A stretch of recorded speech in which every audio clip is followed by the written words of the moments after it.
As we've recently reported, a handful of businesses are closing on Main Street in Mandan. One of them has just over a week left before the owner calls it quits. Today, Time Rentals owner Paige Larson tells us why now is the time to walk away. When you ask Paige Larson why he's closing up shop soon, you may not always get the same answer. My back hurts. My rotator cuff from pull starting engines for 22 years got something to do with it.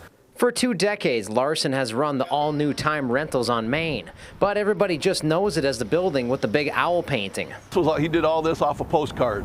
The handiwork of an artist Larson hired and brought to town.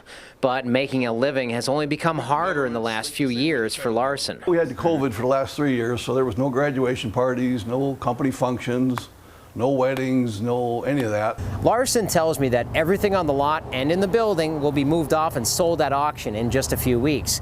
But in the last few weeks, Time Rental has become the 4th location on Main Street in Mandan to announce their closing.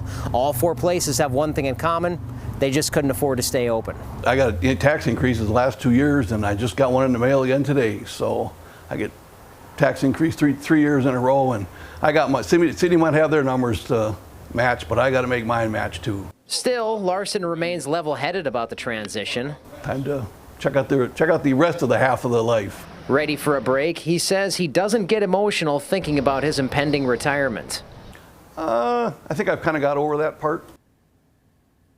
The other businesses that we recently reported closing include Station West Bar, Hardee's, and Dakota Farms. That cafe's last day will be this weekend. Meanwhile, All Time Rentals' last day will be September 15th. Auction company Pfeiffer's will be selling off the goods from the store on October 3rd. Larson says they'll also be taking bids on the building itself.